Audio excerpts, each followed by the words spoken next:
ఉత్తర పెద్ద ఏడుపు ఏడుస్తూ పరిగెత్తుకుంటూ కృష్ణుడున్న రథం దగ్గరికి వచ్చింది. వచ్చి ఆ రథం దగ్గర ఉన్న కృష్ణ పరమాత్మ యొక్క పాదముల మీద పడిపోయింది. పడిపోయి ఒక మాట చెప్పింది. పద్యం అండి చాలా గమ్మత్తుగా ఉంటుంది. ఇది పోతన గారు మాత్రమే రచించగలరు, అన్యులకి సాధ్యం కాదు. పలికెడిది భాగవతమట, పలికించు విభుండు రామభద్రుండట, నే పలికిన భవహరమగునట, పలికెద వేరుండు గాథ పలుకగనేల. పోతన గారు అన్నారు, ఉత్తర కృష్ణుణ్ణి చూసి ఏమందో తెలుసా అండి? చెల్లెలి కోడల నీదు మేనల్లుడు శత్రువుల చేత హతుడయ్యను, సంపులారవిందలోచన భల్లాగ్ని నది అనంచి పుత్రు రక్షించగదే అంది. ఎంత చిత్రమైన మాట చూడండి. కృష్ణుణ్ణి చూసి ఏమనాలి?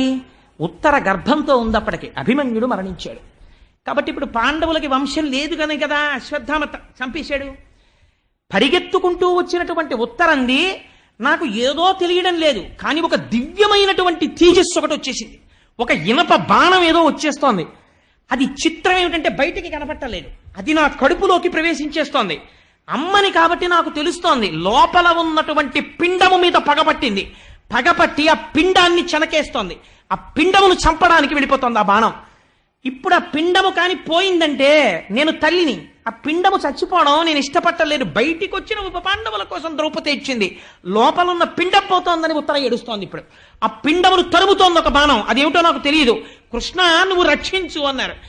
అనగానే అడగనటువంటి పాండవులు గబగబా చేతిలోకి ధనస్సు బాణాలు పట్టుకున్నారు. ఎవరి మీద వేస్తారు? ఎక్కడున్నాడు బయట శత్రువు? ఉత్తరాగర్భములో ఉన్నాడు. ఇప్పుడు పిండమును నరకడానికని వెళ్ళిపోతోంది బాణం.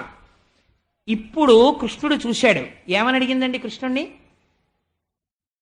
ఆ అడగడం చెల్లెలి కోడలా అని మొదలుపెట్టింది. కృష్ణ నేనెవరో తెలుసా? నీ చెల్లెలి కోడలా. బంధుత్వం చెప్తోంది. ఇప్పుడు నీ చెల్లెలు సుభద్ర, ఆ సుభద్రకి నేను కోడల్ని. ఎందుకని? సుభద్ర అర్జునుల యొక్క కుమారుడు అభిమన్యుడు, అభిమన్యుడు యొక్క భార్యని నేను ఉత్తరని. నీ చెల్లెలి కోడలా, నీ చెల్లెలికి కోడల్ని నేను. నీదు మేనల్లుడు, నా కడుపులో ఉన్న పిల్లవాడు నీకేమవుతాడు? మేనల్లుడు అవుతాడు. మేనల్లుడు అంటే ఏమిటి? మేనమామల ముద్దు మేలైన ముద్దు, తాతలకు తా ముద్దు తాను అబ్బాయి అని జానపదులు పాటలు పాడుతుంటారు. మనవలంటే తాతలకి ప్రీతి, మేనమామ అంటే చాలట మేనల్లుడితో ఆడుకుంటాడు. ఎంత పండితుడైనా సరే ఆ మేనల్లుళ్ళని చూసేటప్పటికీ వాళ్ళతో ఏదో వికారం, ఏదో ఒక వెర్రి మాట మాట్లాడాలనిపించేస్తుంది. వేసి వాడితో ఆడుకుంటూ ఉంటాడు. ఆడుకుంటుంటే ఆఖరికి వాడు మాయ నోర్ముయ్యి అంటాడు. అన్న తర్వాత వీడికి ఎంత సంతోషంగా ఉంటుందో. అదేమిటో మరి ఆ మేనమావ పోస్ట్లో ఉండేటప్పటికి అలా అనాలనిపిస్తుందో ఏమిటో, అలా వెటకారమాడ అదో సంతోషం ఏమిటో, ఆ ప్రేమ చిత్రంగా ఉంటుంది. అలా మీరు ఎలా చెప్పగలిగారని మీరు నన్ను అడగచ్చు. దానికి నేను ఒక ఉదాహరణ చెప్తాను. మా గృహప్రవేశానికి మా చెల్లెలి కొడుకు మా చెల్లెలి కుటుంబంతో వచ్చింది. వాడు ఇంత ఉంటాడు, చిన్నవాడు. వాడి పేరు శ్రీహరి. వాడి పేరుని బట్టయినా నేను గౌరవించద్దు. వాడిని 10 మాటలు అస్తమానం అనేవాడిని. గృహప్రవేశానికి చాలా మంది పిల్లలు వస్తారా, నీకు కూడా పెళ్లి చేసేస్తాను కొత్త ఇంట్లో, నీకు నచ్చిన పిల్లని చూసుకోరా అంటుండేవాడిని ఉట్టినే సరదాకి. వాడు విని అన్నాడు, మాయా నాకు పెళ్ళేను మాయా, మాయా నాకు పెళ్ళేను మాయా అన్నాడు. 10 మాటలు 11వ మాట అన్నాడు, మాయ ఏంటి అస్తమానం పెళ్ళంటావు, నోరు ముయ్యి అన్నాడు. నాకు ఎంత సంతోషం వేసిందో, నాకు పెద్ద సన్మానం చేసినంత ఆనందం వేసేసింది నాకు. ఎందుకు అలా? అదేంటండి అలా మేము కూడా అనమా అని అనకండి అలా. ఎందుకంటే మేనమావల ముద్దు మేలైన ముద్దు, అదో ముద్దు అంతే. మేనమావలకి మేనల్లుళ్ళు అంటే అదో సరదా. అందుకని ఎంత మాట అంటుందో చూడండి. ఉత్తర చెల్లెలి కోడలా, నీ చెల్లెలి యొక్క కోడల్ని, నీదు మేనల్లుడు నువ్వు మేనమావవి, ప్రేమతో చూడవలసిన వాడివి. నిర్హేతుకం ఆ ప్రేమకి అర్థం ఉండదు మేనమావ ప్రేమకి. నీదు మేనల్లుడు శత్రువుల చేత హతుడయ్యను. ఆ శత్రువు ఎవరో నాకు తెలియదు కానీ వేసేశాడు బాణం, లోపలికి వెళ్ళిపోతోంది. అది పిండాన్ని చెనకైపోతోంది. శత్రువుల చేత హతుడయ్యను, సంపులారవిందలోచన, తామర పువ్వుల వంటి నేత్రములున్నవాడా, నువ్వు కన్ను విప్పి ఇలా చూస్తే శత్రువు మడిసిపోతాడే అటువంటి వాడివి. సంపులారవిందలోచన, భళ్ళాగ్ని నుంచి అగ్నిహోత్రంలా ఉంది బాణం. నాకు తెలుస్తుంది ఆ బాధ ఏమిటో, ఈ బయట ఉన్న వాళ్ళకి ఏం తెలుస్తుంది? కడుపుతో నిప్పితో ఉన్నవాడికి తెలుస్తుంది. బా కాస్త ఓర్చుకోవే అంటే అది ఎదురుగుండా ఉన్న వాళ్ళు ఏమిటి ఓర్చుకోవడం, చచ్చిపోతుంటే కడుపు నిప్పితో ఉంటుంది ఆవిడ. అందుకని భళ్ళాగ్ని నుంచి అగ్నిహోత్రం దహించేస్తోంది లోపల. శిశువు బ్రతికింపగదే, ఆ కడుపులో ఉన్న పిండాన్ని రక్షించవా కృష్ణ అని శరణాగతి చేసింది. ఈ పద్యంలో ఉన్న రహస్యాన్ని మీరు అర్థం చేసుకున్నారా? నేను త్యాగరాజస్వామి వారి కీర్తనల గురించి తల్లి పెద్దాడ సూర్యకుమారి గారు ఇక్కడ పాడుతున్నప్పుడు వ్యాఖ్యానం చేస్తూ ఒక మాట అన్నా. ఎప్పుడూ ఇలా చేతులు కట్టేసుకుని బిగిసిపోయి భగవంతుణ్ణి చూసి అయ్య బాబోయ్ మీరెంత వారండి బాబు నేనెంత వారండి బాబు అనడం కాదయ్యా. చిన్న చొరవ ఉండాలి భగవంతుడి దగ్గర. ఉన్నప్పుడే దానికి ఒక పరిపూర్ణత ఉంటుంది ఆ భక్తికి అన్నాను. భగవంతుడితో అనుబంధం పెంచుకోవాలి. ఈశ్వరుడిగా ఈశాన్యంలో ఎందుకు పెడతారో, ఈశాన్యం పూజ గదిలో కూర్చుంటే ఏమవుతుందో భాగవతంలో ఇంద్రుడు కానీ ఇంద్రుడు పరిగెడతాడు బ్రహ్మహత్యాపాతకం పోగొట్టుకోవడానికి ఈశాన్యం వైపు. వృత్రాసుర వధలో ఇంద్రుడు కానీ ఈశాన్యం గురించి. సరే, అందుచేత అలా ఈ పుట్టినటువంటి వాడు ఈశ్వరారాధనం చేసి తరించడానికి తన పూజా మందిరంలో పెట్టుకున్నటువంటి మూర్తితో స్వామితో అనుబంధం పెంచుకోవాలి. అందుకే మన వాళ్ళు స్తోత్రం చేస్తే ఒక మాట చెప్తారండి, భగవంతుడిని నువ్వు చాలా గొప్పవాడి చాలా గొప్పవాడి చాలా గొప్పవాడి అని స్తోత్రం చేయడం కాదు. ఎంత మాట అన్నారంటే త్వమేవ మాతా చ పితా త్వమేవ త్వమేవ బంధుస్య సఖా త్వమేవ త్వమేవ విద్యా ద్రవిణం త్వమేవ త్వమేవ సర్వం మమ దేవ దేవ. ఈశ్వర నువ్వెవరివో తెలుసా? త్వమేవ మాత, మా అమ్మవి నువ్వే. పితా త్వమేవ, మా నాన్నగారు నువ్వే. మా బంధువులు నువ్వే, మా స్నేహితులు నువ్వే, మా డబ్బు నువ్వే, మా సర్వస్వం నువ్వే అని ఊరుకోలేదు. శంకరాచార్యులు వారు అన్నారు మాతా చ పార్వతీదేవి పితాదేవో మహేశ్వర బాంధవ శివభక్తాశ్చ స్వదేశో భువనత్రయం. పార్వతీదేవి మా అమ్మ, శంకరుడు మా అయ్య. వీళ్ళకి భక్తులందరూ మా కుటుంబ సభ్యులు, మా అన్నదమ్ములు, మా అక్క చెల్లెళ్ళు అన్నారు. నృసింహ శతకకర్త అన్నాడు నిలమేఘశ్యామ నీవె తండ్రివి మాకు కమలవాసిని మమ్ము కన్న తల్లి నీ భక్తవరులంత నిజమైన బంధువుల్ నీ కటాక్షమే మాకనేక ధనము నీ మీద కీర్తనల్ అఖిల ప్రపంచంబు నీ సహాయమే మాకు నిత్య సుఖము తోయజాక్ష నీపాద తులసిదళము రోగముల కౌషధము బ్రహ్మరుద్ర వినుత భూషణ వికాస శ్రీధర్మ పురనివాస దుష్ట సంహార నరసింహ దురిత దూర నీలమేఘశ్యామ నీవె తండ్రివి మాకు. స్వామి నువ్వు మా తండ్రివి.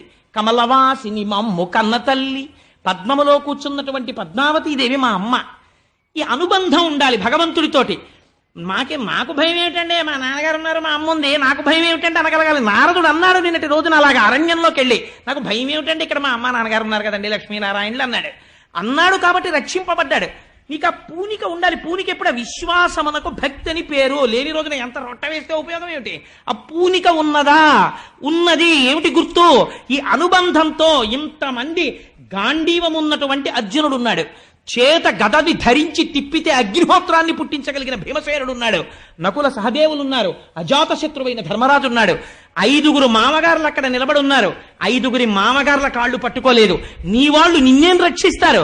నువ్వు మా మామగారు అంతవాడండి, మా బావగారు ఇంతవాడండి, మా మరిది గారు ఇంతవాడండి అని స్తోత్రం మాని నీ రక్షణ ఎక్కడుందో తెలుసా? నీ ఇంటి ఈశాన్య దిక్కునుంది. నీ స్వామిని నమ్ముకోవడం నేర్చుకో. అలాగని మా బావగారి గురించి ఎందుకంటే అనవసరం అనకు. మీ బావగారిని భగవంతుడిగా చూసుకో. కానీ లోపల పూనికతో మాత్రం ఈశ్వరుడికి శరణాగతి చేయడం నేర్చుకో.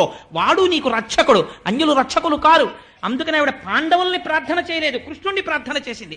చెల్లెలి కోడల ఎన్నో తరంలోదండి ఉత్తర పాండవుల యొక్క కుమారుడైన అభిమన్యుని యొక్క భార్య ఉత్తర అంటే కోడలు. కాబట్టి పాండవుల యొక్క తర్వాత తరంలోది ఉత్తర. కానీ ఈశ్వరానుగ్రహము, ఇంటి రక్షణ ఎక్కడ ఉంటుంది? వంశం నిలబడడం ఎక్కడ నిలబడుతుందంటే ఇంటికొచ్చిన కోడలికి ఉన్న భక్తి యందు వంశము నిలబడడం అన్నది ఉంటుంది. కోడలు తీసుకొచ్చే కట్నం, కోడలికి వెనకాల ఉన్నటువంటి పరివారం, కోడలకు వచ్చిన ఇంగ్లీషు, కోడలకున్న సీరియల్ నాలెడ్జి, కోడలకున్నటువంటి టీవీ నాలెడ్జి క్రైటీరియాగా తీసుకుని కోడల్ని ఇంటికి తెచ్చుకుంటే ఆ తర్వాత అత్తకి కోడలకి పడకపోయి వీధిలోకి వచ్చి అల్లర్లు పడిపోతే వచ్చిన ఇబ్బంది అంటే ఉపయోగం ఏముంది? కోడల్ని తెచ్చుకునేటప్పుడు జాగ్రత్తగా చూసుకోవాలి. నీ ఇంటి పూజా మందిరాన్ని నిలబెట్టుకోగలదా? ఇది పెద్ద కోడలికి లేదా కోడలికి నువ్వు ఇవ్వగలిగిన ఆస్తి. దీన్ని పరంపరాగతంగా నడపగలిగిన సంస్కారము పుట్టింటి యందు పెంపొందించుకుని వస్తోందా లేదా? అందుచేత ఇది కావాలి. సాత్విక బుద్ధితో ప్రవర్తిస్తుందా? మంచి మర్యాదలతో నిలబడుతుందా? ఈశ్వరుణ్ణి తలుచుకుంటుందా? నీ వంశాన్ని నిలబెడుతుందా? ఎక్కడుందండి వంశానికి రక్షణ? అందుకని కృష్ణుడి పాదాల మీద పడి నీదు చెల్లెలి కోడల నీ మేనల్లుడు శత్రువుల చేత హతుడయ్యను సంపులారవిందలోచన భల్లాగ్నినంచి శిశువు బ్రతికింపగదే అంది.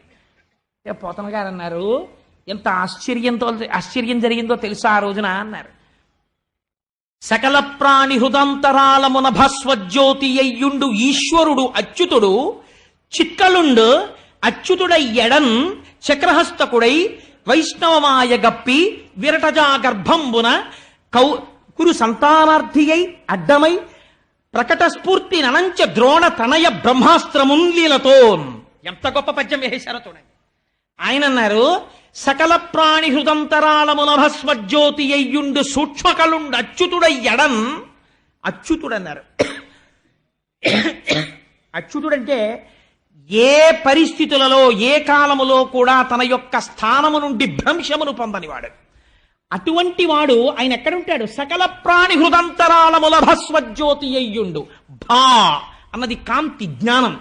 అన్ని ప్రాణుల హృదయాలలో ఉన్న భావనలను అర్థం చేసుకోగలిగిన వాడు. ఇంతమంది మామగారులు ఇక్కడున్నా రక్షించడం అన్నది మాత్రం ఆయన నుంచే రావాలి. వీళ్ళు రక్షించిన ఆ రక్షణ శక్తి ఈయన నుంచే అక్కడికి వెళ్ళి ఇక్కడికి వస్తుంది. ఓవర్ హెడ్ వాటర్ ట్యాంక్ లో నీళ్లుంటే పంపులోంచి వస్తాయి. పంపు నీళ్ళక్కడ లేకపోతే పంపులోంచి ఏమొస్తాయి? అందుకని ఇక్కడి నుంచి రావాలి. ఇక్కడుంది మెయిన్ సెంటర్ అని పట్టుకుంది. ఇది తెలుసుకున్నాడు స్వామి. ఎలా తెలుసుకున్నాడు? సకల ప్రాణి హృదంతరాళముల భస్వజ్యోతి అయ్యుండు సూక్ష్మకళుండచ్యుతుడు అంటున్నావేమో. సూక్ష్మకళుండ్ మంత్రపుష్పం చెప్పేసింది. నీవారసూకవత్తన్వి పీతాభాస్వత్యనూపమా. వడ్డుగింజ పెట్టుకుని ఇలా గీరితే మొన ఎంత ఉంటుందో అంత ఇక్కడ ప్రకాశిస్తుంటాడు. సూక్ష్మకళుండచ్యుతుడ ఎడన్ విరటజాగర్భంబున చక్రహస్తకుడై అంగుష్టమాత్రుడైపోయాడు. బొటన వేలంత వాడైపోయాడు. ఇక్కడ బయట రథం దగ్గర నిలబడ్డాడు. అక్కడ ఉత్తరా గర్భంలోకి వెళ్ళిపోయాడు. బొటన వేలంత వాడై ఉన్నాడు. పట్టు పీతాంబరం కట్టుకున్నాడు. చతుర్భుజుడయ్యాడు. చేతిలో చక్రం పట్టుకున్నాడు. ఒక చేతితో గదని ఇలా తిప్పుతున్నాడు. ఇలా గదని తిప్పుతున్నవాడు ఎంతున్నాడు? బొటన వేలంతున్నాడు. కడుపులో పడుకున్న పిండమేమంటోంది? అమ్మ బాబోయ్, అగ్నిహోత్రం వచ్చేసింది, నన్ను ఇది కాల్చేస్తోంది, నన్ను రక్షించేవాడెవడు, నేను మొర పెడితే ఎవరికి వినపడుతుంది, గర్భంలో ఉన్నాను అని ఏడుస్తోంది. ఈయన ఆ పిండానికి ఎదురొచ్చాడు. ఎవరు వేశాడు? అశ్వత్థామ వేశాడు మళ్ళీ బ్రహ్మాస్త్రం. ఎవరిని చంపడానికి? ఇంకా కడుపులో మంట మిగిలిపోయాడు. ఒక్క నలుసు ఉత్తరాగర్భంలో ఆ పిండము సంహరింపబడాలని వేశాడు. వచ్చేసింది లోపల ఉన్న పిండం మీదకి. ఇప్పుడు ఎక్కడికి వెళ్ళాడు కృష్ణ పరమాత్మ? ఉత్తరాగర్భమునందు పెరుగుతున్నటువంటి పిండము యొక్క ముందు భాగమునందు అంగుష్టమాత్రుడై నిలబడ్డాడు. గదని తిప్పుతున్నాడు. చక్రహస్తకుడై వైష్ణవమాయ కప్పి. ఇదో గొప్ప మాట. వైష్ణవమాయని ప్రకటించాడు. ఒక్కసారి తన తేజస్సుని చూపించాడు. ఎక్కడ? ఉత్తరాగర్భంలో. ఎవరికి కనపడుతోంది? పిండమునకు తప్ప ఎవరికి కనపట్టాలా? ఉత్తరకి కనపట్టాలా, పాండవులకి కనపట్టాలా, లోకమునకు కనపట్టాలా. అమ్మ కడుపులో ప్రదర్శిస్తున్నాడు ఈ లీల. తాను బయట అలా నిలబడున్నాడు. చక్రహస్తకుడై వైష్ణవమాయ కప్పి కురు సంతానార్థి అయి అడ్డమై. కురు సంతానం అంటే వేరోట అనుకోకండి. కౌరవులంటే కురువంశంలో వాళ్లే పాండవులును కౌరవులు కూడా. అందుచేత కురు సంతానార్థి అయి అడ్డమై పాండవుల వంశము నిలబడడం కోసమని తాను పిండమునకు ఎదురెళ్ళి నిలబడి బ్రహ్మగారి అస్త్రము నుంచి వచ్చినటువంటి తేజస్సుని తన తేజస్సులో కలిపేసుకుని చాలా ఉల్లాసంగా సంతోషంగా పిల్లాడి వంక చూస్తే వాడి ఇంకా సరిగా అమరని 2 చేతులతో ఎంత అందగాడురా. బొట్టన వేలంతున్నాడు. పట్టు పీతాంబరం కట్టుకుని గద తిప్పుతూ చక్రహస్తకుడై మా అమ్మ కడుపులోకొచ్చి అంతటి అగ్నిహోత్రాన్ని తాగేసి నన్ను రక్షించాడా అని స్తోత్రము చెయ్యడము చేతకాని పిండము కనురెప్పలు పైకెత్తి చీకట్లో చూస్తుండగా అంతర్ధానమైపోయాడు. పురుషంతా